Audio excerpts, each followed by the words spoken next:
কুলিরা পর্যন্ত ঠিক মতো টাকা নেই। ট্রেন ছেড়ে চলে যায়, কুলির কয় টাকা বিল হবে? 10 টাকা, 20 টাকা, 50 টাকা, 100 টাকা, 200 টাকা, এর চাইতে খুব বেশি তো না। কিন্তু যদি কুলিগিরি না করে বুকে একটা বন্দুক ধরে বলতো 500 না 5000 দে, দিত নাকি দিত না? একই মানুষ কুলিগিরি করছে, তার টাকা না দিয়ে ভেগে যাচ্ছে, বুকে যদি বন্দুক ধরে বলতো 5 লাখ দে, পকেটে যা আছে সব দে, ঠিকই দিত।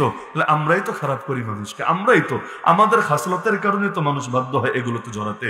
শিক্ষা ব্যবস্থা বহু ধরনের ঝামেলা আছে। আরে এমন এক দেশে থাকি, বাপ মরে যায়, দেশের সবচেয়ে সুদর্শন পুরুষ বলে যাদের মার্কেটে চালানো হয়, এই টাইপের লোকেরাও নিজের বাপের জানাজাটাই ঠিকভাবে পড়তে পারে না।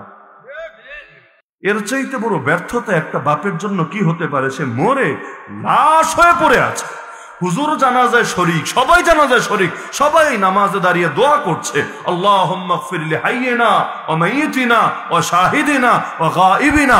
ইয়া লম্বা একটা দোয়া পড়ে না সবাই জানাজায়, কিন্তু ছেলে জন্ম দিয়েছে এমন ছেলে ওই নামাজটাই পড়তে পারে না। এমনকি কি করা লাগে না লাগে, কি বলা লাগে না লাগে, এইটা পর্যন্ত তার মাথায় ধরে না।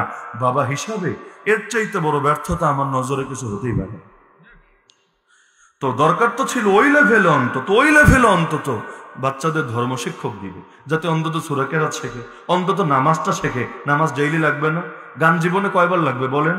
কয়জনের লাগবে আর কয়বার লাগবে বলেন? কিন্তু নামাজ, তেলাওয়াত, লা ইলাহা ইল্লাল্লাহ, এই সমস্ত জিনিস, ঈমান, তাওহীদ, রিসালাত, আখিরাত, এগুলো ডেইলি লাগবে, সদা সর্বদা লাগবে। কিন্তু এগুলো নিয়ে আমাদের কোনো খবর নেই। হ্যাঁ, চেয়েছে ওটা চাপাতে, পারে নাই। এখনো মানুষ এই ব্যাপারে সচেতন আছে আলহামদুলিল্লাহ। এরপরও নাস্তিকগুলো হচ্ছে কিভাবে? সবচাইতে বেশি নাস্তিক তৈরি হচ্ছে শিক্ষা ব্যবস্থার কারণে। মনে কষ্ট নিয়েন না। কিসের কারণে?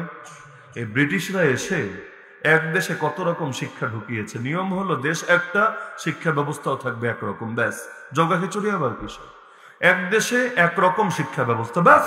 মিডল ইস্টে যান, দেখবেন যারা হুজুর হয় তারাও যা পড়েছে ছোটকালে, যারা ডাক্তার ইঞ্জিনিয়ার হবে একই পড়া পড়েছে ছোটকালে। কারণ যে হুজুর হবে তারও জেনারেল নলেজ লাগবে নাকি লাগবে না? আরে লাগবে নাকি লাগবে না? এই যুগে তো বোঝেন এতটুকু আপনারা। আমি হুজুর হলাম ঠিক আছে, তো দুনিয়ার কিছুই যদি না বুঝি, তাহলে আমি মানুষকে সহি পথ দেখাবো কিভাবে? মানুষের ভুলগুলোই বা চিহ্নিত করবে কিভাবে? তাহলে যে হুজুর হবে তারও জেনারেল নলেজ লাগবে নাকি লাগবে না? আবার যে জেনারেল লাইনের বড় হবে তারও টুকটাক এলেম, ঈমান লাগবে নাকি লাগবে না? কারণ মৌলিক এলেম সবার জন্য ফরজে আইন, মাদ্রাসায় পড়া ফরজে আইন না। তো যতটুকু না জানলে খাঁটি মুসলমান হওয়া যায় না, হালাল হারাম চেনা যায় না, শরীয়তের উপর চলা যায় না, ততটুকু জানা প্রত্যেকের জন্য ফরজে আইন। তো সবারই তো সব লাগবে, দরকার ছিল না এসএসসি পর্যন্ত বা যে কোনো একটা লেভেল পর্যন্ত সবাই এক পড়া পড়বে। এরপর যে হুজুর হতে চায় শরিয়া নিয়ে আরো পড়াশোনা করবে, যে অন্য কিছু হতে চায় সে সেটা নিয়ে পড়াশোনা করবে। দরকার ছিল নাকি ছিল না? আর আইনা এমন একটা শিক্ষা ব্যবস্থা দিয়েছে, একদিকে দিয়েছে এমন জেনারেল শিক্ষা ব্যবস্থা, এখানে সবই পাবেন। সূরা ফাতিহাটাও সহি করা যাবে না, সবই পাবেন। ঈমানের মূলনীতি কয়টা, ইসলামের মূলনীতি কয়টা, এতটুকুও শেখা যাবে না। আর অনার্স মাস্টার্স তো কমপ্লিট যারা করে ফেলেছে, জিজ্ঞেস করেন ঈমান ভাঙার কারণ কি কি? উযু ভাঙার কারণ নয় তো শুনতে শুনতে জানে, নামাজ ভাঙার কারণ নয় তো শুনতে শুনতে জানে। ঈমান ভাঙে না? নাকি একবার কালেমা পড়লে মরণ পর্যন্ত অটই থাকে? ঈমান নষ্ট হয় না? আরে হয় না কি হয় না? জিজ্ঞেস করেন, তুমি তো অনেক বড় শিক্ষিত, ঈমান নষ্ট হওয়ার 20টা কারণ বলো, হাতে গইনা 20টা কারণ বলো। দেখবেন অধিকাংশ বলতেই পারে না। লা ইলাহা ইল্লাল্লাহর অর্থ জানে কয়জন? সূরা ফাতিহার মর্ম বোঝে কয়জন? কি হবে এত পড়াশোনা দিয়ে যদি আল্লাহর কালামটাই না পারে সহি করে পড়তে? নামাজের ফরজ ওয়াজিব গুলোই যদি ঠিকভাবে না জানে, কি হবে এত পড়ালেখা দিয়ে?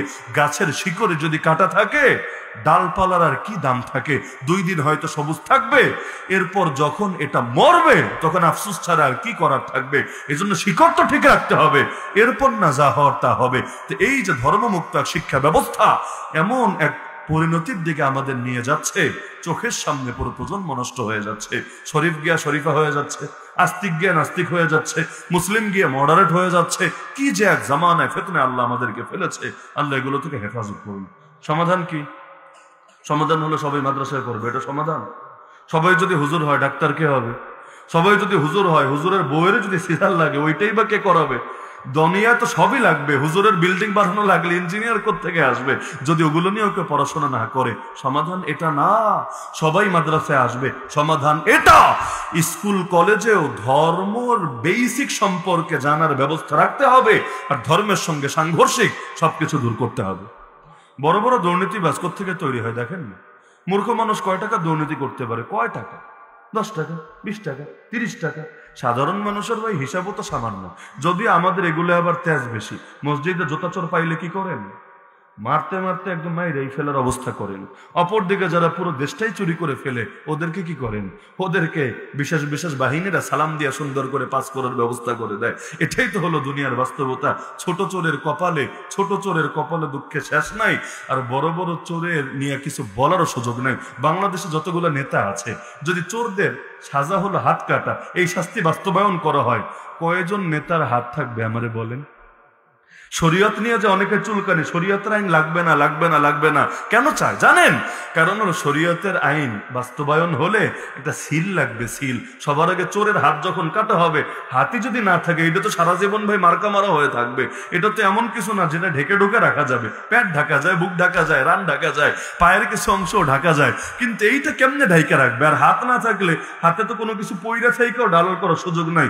সবাই যখন দেখবে কি ডাইন হাতের কবজি নাই কেন, এই জায়গা থেকে কাটা কেন, বুঝবে এখন এসেছো ভোট চাইতে, বাট চোরের ঘরে চোর, চুরির জন্য তো তোর হাতে কেটে ফেলা হয়েছে। তো কেন চাইবে শরিয়া? তারা তো এমন কিছু চাইবে, আর প্রয়োজনে 2 মাস জেল খাটুক, সমস্যা নাই, সিল তো লাগবে না। 6 মাস জেল খাটুক, সমস্যা নাই, সিল তো লাগবে না। নিজেদের সিস্টেমে তারা বড় বাচ্চা বেঁচে যাবে, কিন্তু ইসলাম আসলে তাদের বড় লস হয়ে যাবে। কষ্ট পাচ্ছেন নাকি আপনার? তো বড় বড় দুর্নীতিবাজ তৈরি হয় কোত্থেকে? এগুলো থেকেই তো। যদি আমাদের গরিব নিয়ে আমাদের আলাপে শেষ নেই, আর গরিবের কষ্ট দিতে আমাদের বিবেকে বাঁধে না, সব রাখতো আমাদের গরিবের উপর।